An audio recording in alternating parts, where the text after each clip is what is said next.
আকাশ আমায় পূর্ণ আলোয়, আকাশ আমি করব গানে, সুরের আমি ভাঙব হাওয়ায়, নাচের আগের হাওয়ায় আমি আকাশ আমায় পূর্ণ।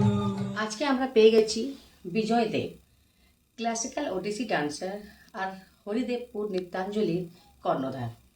দেববাবু, আমাদের চ্যানেলে আপনার স্বাগত। আপনাদের সকলকে স্বাগত। সব থেকে প্রথমেই নতুন বছরের শুভেচ্ছা।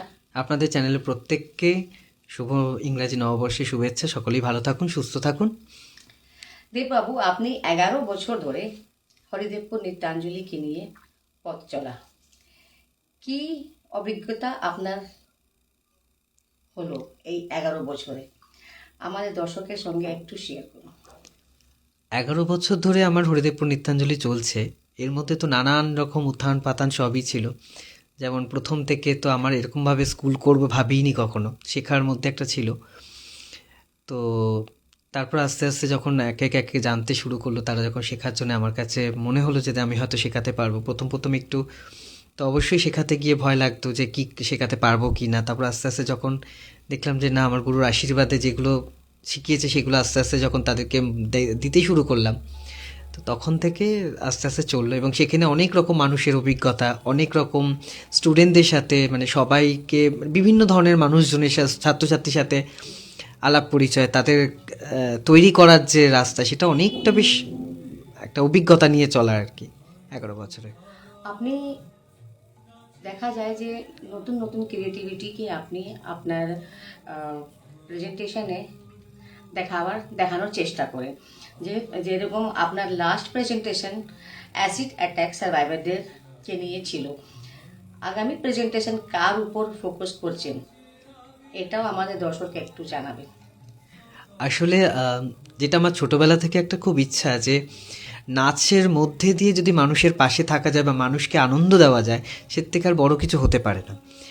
এবার ব্যাপারটা হয়েছে যে আমরা তো এমনি সুস্থ মানুষদের নিয়ে সবাই আমরা নাচতে পারি বা নাচ করি, সেটা স্বাভাবিক ব্যাপার। কিন্তু সেই জায়গা থেকে আমি চিন্তা ভাবনা হয় যে সমাজের কিছু মানুষদের নিয়ে যারা একদম পিছিয়ে পড়া, তাদেরকে যদি আমরা সামনে মঞ্চস্থ করতে পারি, তাতে কি হয়, আমার মেসেজটা আমি দিতে পারি যে তোমরাও যা আমরাও তা।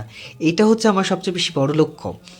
এবার অ্যাসিড অ্যাটাকদের নিয়ে কাজ করেছি, সেখানে ভীষণভাবে আমি সাড়া পেয়েছি এবং আরও এনার্জি পেয়েছি যে আরও নতুন কিছু করার একটা।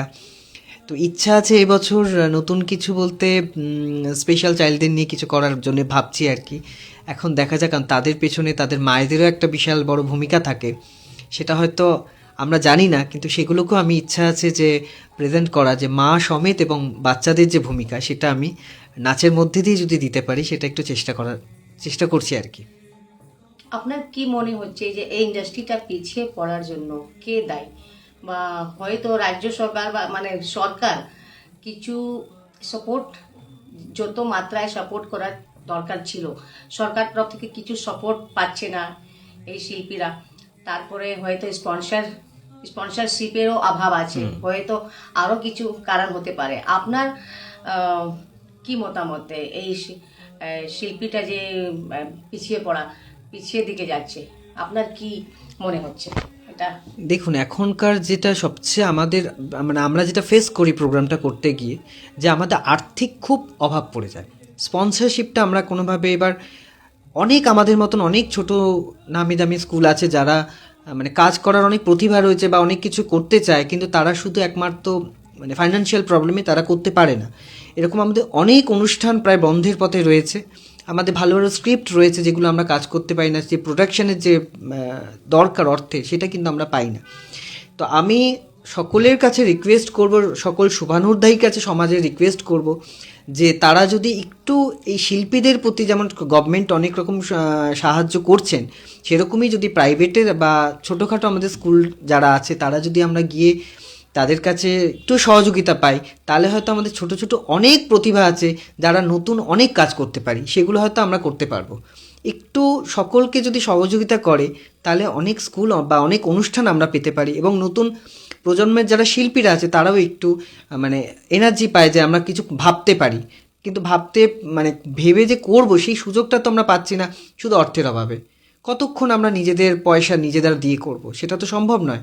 সেটার জন্য বলছি যে প্রত্যেক শুভানুধ্যায়ী, প্রত্যেক সমাজের যারা সুস্থ মানুষ আছেন, মানসিকতা যারা মানে ক্লাসিক্যাল শিল্পীটাকে বা যে কোনো সংস্কৃতিটাকে যদি বাঁচিয়ে রাখতে হয়, তাহলে প্রত্যেকের একটা দায়বদ্ধতা থাকে।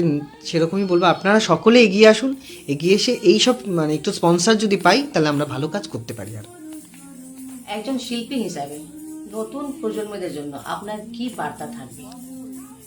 নতুন প্রজন্মের প্রতি আমার একটাই বার্তা থাকবে যে তোমরা নিষ্ঠাভাবে ধৈর্য ধরে, হ্যাঁ, নাচ গানকে, ক্লাসিক্যালটাকে বিশেষ করে শেখো। কারণ এটা একটা, আমরা যেমন প্রত্যেকে পুজো করি, যেই সাধনা দিয়ে পুজোটা করি, নাচ গানটাকে না সেই ওই সাধনা জায়গায় যদি আমরা নিতে পারি, তাহলে তার ফল অবশ্যই পাবো। আমাদের ধৈর্য ধরতে হবে এবং আমাদের যে জোর, সেই জোরটা আমাদেরকে দিতে হবে যে আমরা পারবো, বা আমরা ক্লাসিক্যালটার প্রতি গেলে আমরা সমস্ত কাজ আমরা করতে পারবো। প্রত্যেককে বলবো যে পড়াশোনা তো জীবনের কেরিয়ার সব চলবে। অনেক গুণী মানুষ আছেন যারা কাজ করেও তারা কিন্তু নাচ গানটা করে যায়, আমরা সেগুলো হয়তো ভুলে যাই। কিন্তু আমাদেরকে দরকার যে নিষ্ঠাভাবে নিজের শিক্ষাটাকে বজায় করে চলে যাওয়া, তাহলে আমাদের ক্লাসিক্যালটায় অনেকটা উন্নতি পথে হবে। সবাইকে বলবো আসো ধৈর্য ধরে একটু শেখো।